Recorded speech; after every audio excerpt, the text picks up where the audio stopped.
கர்த்தாவின் பரிசுத்த நாமத்திற்கு மகிமை உண்டாவதாக. மீண்டுமே உங்களோட சந்திக்கிற ஒரு வாய்ப்பை ஆண்டவர் ஏற்படுத்தி கொடுத்ததற்காக நான் அவருக்கு நன்றி செலுத்துகிறேன். இன்னைக்கு நாம் பார்க்க போகிற ஒரு வசனம், இன்னைக்கு நான் தியானித்த ஒரு வசனத்தை உங்களோட நான் ஷேர் பண்ணுறேன். அதில் மார்க்கு 11வது அதிகாரம் 25-26 வசனத்தை நம்ம வாசிப்போம். அதில் நீங்கள் நின்று ஜெபம் பண்ணும்போது ஒருவன் பேரில் உங்களுக்கு யாதொரு குறை உண்டாயிருக்குமானால் பரலோகத்தில் இருக்கிற உங்கள் பிதா உங்கள் தப்பிதங்களை உங்களுக்கு மன்னிக்கும்படி அந்த குறையை அவனுக்கு மன்னியுங்கள். நீங்கள் மன்னியாதிருப்பீர்களானால் பரலோகத்தில் இருக்கிற உங்கள் பிதாவும் உங்கள் தப்பிதங்களை மன்னியாதிருப்பார் என்றார். இப்போ இந்த வசனத்தின் மூலம் பார்த்தீங்கன்னா, இப்போ நம்ம ஒரு விசுவாசியாக இருந்தாலும் சரி, அவிசுவாசியாக இருந்தாலும் சரி, விசுவாசிகள் நமக்கு தெரியும் கண்டிப்பாக நியாய தீர்ப்பு நாளை நம்ம கண்டிப்பாக சந்திக்க போகிறோம் அப்படின்னு சொல்லிட்டு. அப்போ இந்த நியாய தீர்ப்பு நாள்னு சொல்லிட்டு நம்ம சந்திக்க போகிறோம். அப்போ அந்த நியாய தீர்ப்பு நாளில் நம்முடைய ஆண்டவருக்கு முன்பாக தகுதி உடையவர்களாக நம்ம இருக்கணும். அப்படி நம்ம தகுதி உடையவர்களாக இருக்கணும்னா நம்மக்கிட்ட அந்த ஒரு பாவம், நம்ம அந்த பாவம் நம்மக்கிட்ட இருக்கும்போது நம்முடைய ஆண்டவருக்கு முன்பாக போக கூட நம்மளால முடியாது, அவரை நெருங்க கூட முடியாது. ஏன்னா வசனமே சொல்லுது, உங்களுக்கும் கர்த்தருக்கும் இடையே உங்கள் பாவமே நடுவில் இருக்கிறதுனால உங்கள் ஆண்டவருக்கு நமக்கும் உள்ள அந்த தொடர்பு வந்துட்டு அது துண்டிக்கப்பட்டு இருக்கு. அப்போ அதுக்கு இடையே இருக்கிற அந்த பாவம் வந்துட்டு நமக்கு மன்னிக்கப்படணும். அந்த பாவம் நம்ம மன்னிக்கப்படணும்னா நம்முடைய ஆண்டவர் நமக்கு சொல்றது வந்துட்டு அவர் நம்மளுடைய பாவத்தை மன்னிச்சோம். நம்மளுடைய பாவத்தில் ஒப்பு கொடுத்தோம். எவன் பாவத்தை அறிக்கை செய்து விட்டு விடுகிறானோ அவன் பாக்கியவான் சொல்லப்பட்டிருக்கு. தன்னுடைய பாவத்தை வந்துட்டு மறைக்கிறவன் வந்துட்டு வாழ்வடைய மாட்டான் வசனத்துல பார்க்குறோம். அப்போ நம்முடைய பாவத்தை ஒவ்வொன்றையுமே வந்துட்டு நம்ம சுய பரிசோதனை செய்து நம்முடைய ஆண்டவர்கிட்ட வந்துட்டு நம்ம ஒப்பு கொடுக்கணும். நான் இதை செஞ்சுட்டு ஆண்டவரே நான் மன்னிங்க, நான் இனி இதை செய்ய மாட்டேன் அப்படின்னு ரொம்ப தாழ்மையோட வந்துட்டு நம்ம அவர்கிட்ட வந்துட்டு நம்ம முழு இருதயத்தோட வந்துட்டு மனம் திரும்பணும். ஸோ அப்போ நம்மளுடைய பாவங்கள் வந்துட்டு மன்னிக்கப்படும் பார்த்துருப்போம். அப்படி நம்ம பாவங்கள் மன்னிக்கப்பட்டதுனால தான் இன்னைக்கு நாம ரட்சிக்கப்பட்டு நம்ம ஆண்டவருடைய பிள்ளைகளாக இருப்போம். சரி பிரியமானவர்களே, அப்படி இருந்தாலும் இன்னைக்கு அநேகருடைய இருதயத்துல அநேகருடைய ஜெபங்கள் வந்துட்டு கேட்கப்படாம இருக்கு. அநேகருடைய பாவங்கள், ஒரு சில பாவங்கள் இன்னும் மன்னிக்கப்படாத ஒரு சூழ்நிலையில இருக்கு. அப்ப அவங்களுக்குள்ள ஒரு குற்ற உணர்வு இருந்துகிட்டே இருக்கும், நீ இது பண்ண அப்படின்னு சொல்லிட்டு. சரி, அப்ப அந்த பாவங்கள்லாம் மன்னிக்கப்படாத இருக்கிற ஒரு காரணம் பார்த்தீங்கன்னா, நம்முடைய ஆண்டவர் சொல்றாரு, நான் எப்படி உங்களை மன்னிச்சனோ அது மாதிரி நீங்களும் மற்றவங்களை மன்னிக்கணும். மற்றவங்க உங்களுக்கு செய்த தீமைகளை வந்துட்டு தவறுகளை வந்துட்டு பாவங்களை மன்னிக்கணும். உங்களுக்கு விரோதமா அவங்க பேசியிருந்தாலும், உங்களுக்கு விரோதமா அவங்க ஏதாவது பேசியிருந்தாலும், ஏதாவது தவறுகளோ தீமைகளோ கொடுமைகளோ உங்களுக்கு அவங்க ஏதாவது செஞ்சிருந்தாலும் நம்ம இயேசு கிறிஸ்துவோட பிள்ளைகளா இருக்கிறதுனால நம்ம அவனை மன்னிக்கணும்னு சொல்லப்பட்டிருக்காரு. ஒரு நிமிஷம் யோசிச்சு பாருங்க. நமக்கு வந்துட்டு அநேக நேரங்கள்ல வந்துட்டு நம்ம யாரையும் வந்துட்டு மன்னிக்க மாட்டோம். அப்ப நமக்கு எல்லாத்தையும் வந்து பொறுத்து கொள்ற மாதிரி இருக்கும். எல்லாத்தையும் அட்ஜஸ்ட் பண்றோம். என்னால எல்லாத்தையும் அட்ஜஸ்ட் பண்ண முடியும். ஆனா இந்த ஒரு செயலை மட்டும் அவங்க செஞ்சதுனால என்னால அவங்ககிட்ட பேச முடியாது, மன்னிக்க முடியாது. அப்ப அவங்க செஞ்சதை என்னால நான் செத்தா கூட மன்னிக்க முடியாது அப்படின்ற ஒரு நிலையில நிறைய பேர் இருப்போம். அது எல்லாருக்குமே இருக்கும், ஒவ்வொருத்தருடைய இருதயத்துல இருக்கும். அது நம்மளோட குடும்பத்தினரோட இருக்கலாம், நம்ம ஃப்ரெண்ட்ஸுங்களோட இருக்கலாம், நம்மளுடைய உறவினர்களோட இருக்கலாம். ஒருவேளை நம்மளுடைய பிள்ளைகள் அப்படி செஞ்சிருப்பாங்க, இல்லை நம்ம அப்பா அம்மா இப்படி பேசிட்டாங்களே, இல்லை நம்ம பிள்ளை இப்படி பண்ணிட்டானே அப்படின்ற ஒவ்வொருத்தருக்குள்ளேயுமே ஏதோ ஒரு விதத்தில் வந்துட்டு அந்த கசப்புகள் வெறுப்புகள் வந்துட்டு அவங்கள பத்தி இருக்கும். அது அவங்க இருதயத்திலேருந்து என்னைக்குமே போகாது. அப்போ நம்ம இது மாதிரி கசப்புகளையும் வெறுப்புகளையும் வீம்பு வைராக்கியம் இது எல்லாம் நம்மளுடைய இருதயத்துல நம்ம வைக்கும்போது நம்மளுடைய பாவம் எப்படி மன்னிக்கப்படும் சொல்லுங்க. நாம ரட்சிக்கப்படுறதுக்கு முன்னாடி பார்த்தீங்கன்னா நாம எப்படி இருந்தோம்? நாமளும் இது மாதிரி தானே ஒரு தவறுகளை செய்துட்டு இருந்தோம். ரட்சிக்கப்பட்டதுக்கு அப்புறமா கூட இது மாதிரியான தவறுகளை நம்ம செஞ்சுக்கிட்டு தான் இருக்கோம், கோவப்படுறோம், எல்லாமே பண்றோம். ஆனால் அடுத்த நிமிஷம் நம்ம ஆண்டவர்கிட்ட போகும்போது அவர் நம்மளை மன்னிக்கிறாரு. அவர் நீ இதை செஞ்சிட்ட, சரி நான் மன்னிக்கிறேன், இனி என்கிட்ட பேசாத அப்படின்னு நம்ம ஆண்டவர் நம்ம கிட்ட சொல்ல கிடையாது.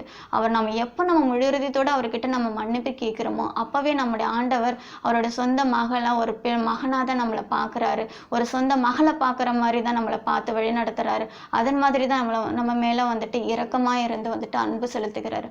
அது மாதிரி தான் வந்துட்டு நாமளும் மற்றவங்க நமக்கு செஞ்ச பாவம் தவறுகளையும் மீறுதல்களையும் வந்துட்டு நம்ம மன்னிக்கணும். நம்மளோட முழு இறுதியத்தோடு மன்னிக்கணும். சில வார்த்தையில சரி நான் மன்னிச்சுட்டேன், நீ போ, இனி என்கிட்ட பேசாத அப்படின்னு சொல்லுவாங்க. சில பேர் வந்துட்டு காலங்காலமாக வந்துட்டு அந்த குடும்பத்துக்கு இவங்களுக்கும் வந்துட்டு ஒரு பகையாகவே இருக்கும். அதை பேசவே மாட்டாங்க, மன்னிக்க மாட்டாங்க. சரியா, அவங்க அப்படிதான், அதனால நான் அவங்ககிட்ட பேச மாட்டேன், நான் சரி அப்படின்ற மாதிரி இருப்பாங்க.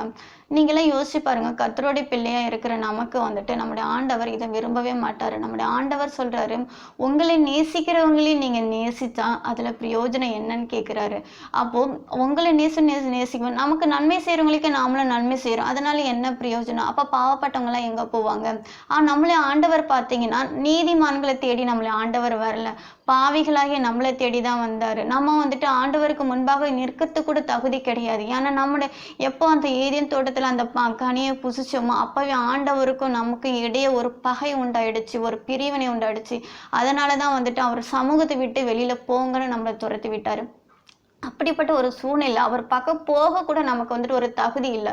யோசிச்சு பாருங்க பிரியமானவரே, அப்படி தகுதி இல்லாத நம்மளை தான் நம்முடைய ஆண்டவர் வந்துட்டு அவருடைய இரக்கத்தின் காரணமாகவும் அவருடைய அன்பின் காரணமாகவும் அவருடைய கிருபையின் காரணமால் தான், அவருடைய கிருபியால நமக்கு வந்துட்டு இந்த ரட்சிப்பு கொடுத்தாரு.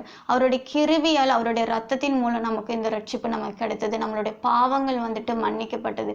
அது அவருடைய கிருபியால மட்டும்தான் கிடைச்சதை தவிர நம்மளோட எதுவுமே கிடையாது. நாம நல்ல விஷயம் நிறைய செய்யறோம், நாம நல்லா இருக்கோம், நான் மற்றவங்களாம் நன்மை செய்யறேன் அப்படின்னு நம்மளோட சுய நற்கிரியைகளின் மூலமா நன்மைகளின் மூலமா நமக்கு இந்த ரட்சிப்பு கிடைக்கல, நம்ம இந்த பாவம் மன்னிக்கப்படலை. நம்ம அவருக்கு பக்கத்துல போகவே முடியாத ஒரு பாவியா ஒரு பகைவரா தான் நம்ம இருந்துட்டு இருக்கோம். ஒரு எனிமி போலதான் நமக்கு ஆண்டவருக்கு இடையே உள்ள உறவு இருந்தது. ஆனா அவருடைய கிருபியின் மூலமா அவருடைய ரத்தத்தின் மூலமா நமக்கு கழுவி சுத்தப்பட்டதுனால இன்னைக்கு நமக்கு அவரையும் உள்ள ஒரு நல்ல உறவு நமக்கு ஏற்படுத்திருக்கு. அது நம்ம ஆண்டவர் நமக்கு கொடுத்த கிருபை. அதே மாதிரிதான் நம்முடைய ஆண்டவர் உங்களை வெறுக்கிறவர்களையும் நீங்க சிநேகிக்கணும், அவங்க மேல அன்பு செலுத்தணும். நான் எப்படி உங்க மேல அன்பா இருக்கணும் அது மாதிரி நீங்களும் மற்றவங்க மேல அன்பா இருக்கணும் நம்ம ஆண்டவர் சொல்லியிருக்காரு. நம்மள புதிய ஏற்பாட்டுல பார்த்தீங்கன்னா முதலாவது ஒரு கற்பனையாவே அவர் சொன்னது, முதன்மையான கற்பனையா அவர் சொன்னதே வந்துட்டு நான் உங்கள் மேல அன்பா இருக்கிறது போல நீங்களும் மற்றவங்களை வந்துட்டு நேசிக்கணும், அப்படித்தான் நம்முடைய ஆண்டவர் சொல்றாரு. அப்படி இருக்கும்போது நமக்கு மற்றவங்க செய்த தவறுகளையும் மீறுதலையும் தப்புகளையும் தீமையை எந்த சொன்னாலும் நம்ம மனசு எவ்வளவு கஷ்டப்படுத்திருந்தாலும் சரி, எவ்வளவுதான் கொடுமையா நம்மளை கஷ்டப்படுத்திருந்தாலும் சரி, நம்ம ஆண்டவர் நம்மளை மன்னிச்சது போல நாமளும் நம்ம ஆண்டவருக்கு பிரியமில்லாத அநேக காரியங்களை செஞ்சிருக்கோம், அனுதினமும் செஞ்சுக்கிட்டு இருக்கோம். ஒவ்வொரு நாளும் யாருமே நம்ம பர்ஃபெக்ட்னு சொல்லவே முடியாது. ஒவ்வொரு நாளுமே நம்ம ஒவ்வொரு விதத்துலையும் வந்துட்டு நம்ம ஆண்டவருக்கு பிடிக்காத காரியங்கள் ஒவ்வொரு நாளும் நம்ம செஞ்சுக்கிட்டு தான் இருக்கோம். இருந்தாலும் நம்முடைய ஆண்டவருடைய கிருபியால நம்மளுடைய வாழ்க்கையின் ஜீவிதம் என்ன இருக்கு, அவருடைய கிருபியால தான் இன்னைக்கு நம்ம இந்த இடத்துல இருக்கோம். பிரியமானவர்களே, இன்னைக்கு இவ்வளவு நோய்கள் கொள்ளை நோய்கள் எல்லாம் வந்தாலும் உலகத்துல என்னென்னமோ சம்பவிக்குது, இருந்தாலும் நம்மளே ஆண்டவர் நம்மளையும் இந்த குடும்பத்தையும் நம்மளை சந்தோஷமா இன்னைக்கு வச்சிருக்காருன்னா அது அவருக்கு நம்ம மேல இருக்கிற ஒரு கிருபை மட்டும்தான். அவர் கிருபியால தான் இன்னைக்கு நம்ம வாழ்க்கையே இருக்கு. பிரியமானவர்களே, அது மாதிரி அவர் எப்படி நம்மளுடைய பாவத்தை மன்னிச்சாரோ அது மாதிரி நாமளும் மற்றவங்க செய்த பாவத்தையும் மீறுதலும் மன்னித்து அவர்களோட சமாதானமாகவும் அவர்களோட அன்பு செலுத்துகிறவர்களாகவும் நம்முடைய ஆண்டவர் பிள்ளையா நம்ம வாழ்க்கையின் ஜீவிதத்துல நம்ம வெளிப்படுத்துவோம். இதை இந்த காரியத்தை நம்ம செய்யாத பட்சத்துல நம்மளுடைய பாவங்கள் மன்னிக்கப்படாது. அது மட்டும் கிடையாது, பழைய ஏற்பாட்டுல பாத்தீங்கன்னா பாவ நிவாரண பலின்னு ஒண்ணு இருக்கு. அப்ப அந்த பாவ நிவாரண பலி அவங்க செய்யும் போது ஆண்டவர் ஒரு கட்டளையை கொடுக்கிறாரு. நீ அந்த பலியை செலுத்துறதுக்கு முன்னாடி உன்னோட சகோதரனுக்கு உனக்கு ஏதாவது ஒரு குறைவு உண்டானால் அந்த குறைவை முதல்ல நீ நிவர்த்தி பண்ணிட்டு தான் நீ வந்து பலியை கொடுக்கணும்னு ஒரு ஸ்ட்ரிக்டா ஒரு கட்டளையை கொடுக்குற ஆண்டவர். அது பண்ணால் மட்டும்தான் நீ அந்த பாவ நிவாரண பலியையே நீ செய்ய முடியும். அது மாதிரி தான் பிரியமானவர்களே, இங்கேயும் நமக்கு ஒரு கட்டளையை தான் நம்ம ஆண்டவர் கொடுக்குறாரு. நீங்கள் நின்று ஜெபம் பண்ணும்போது அப்ப இங்கேயும் நமக்கு ஒரு கட்டளை தான் கொடுக்குறாரு. இது வந்துட்டு சாதாரணமா நீ செய்யணும் அப்படிலாம் சொல்லலை, இது நீ செஞ்சே ஆகணும், அப்பதான் நீ என் பக்கத்துல இருக்க முடியும், நீ என்னுடைய மகளா இருக்க முடியும் சொல்ல. இது அவருக்கு கட்டளை.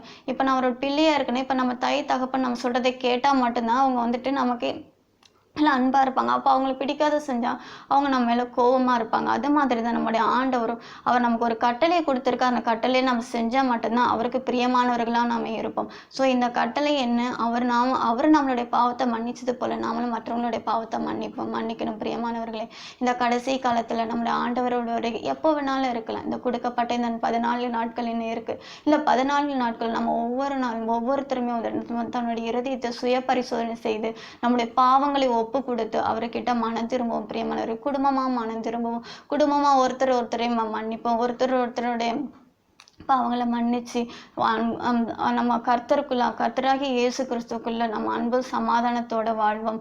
கர்த்தர் உங்களை இந்த வார்த்தையின் மூலம் இன்னைக்கு ஆசீர்வதிச்சிருப்பான்னு விசுவாசிக்கிறோம். உங்க கர்த்தர் உங்களோட இருப்பாராக.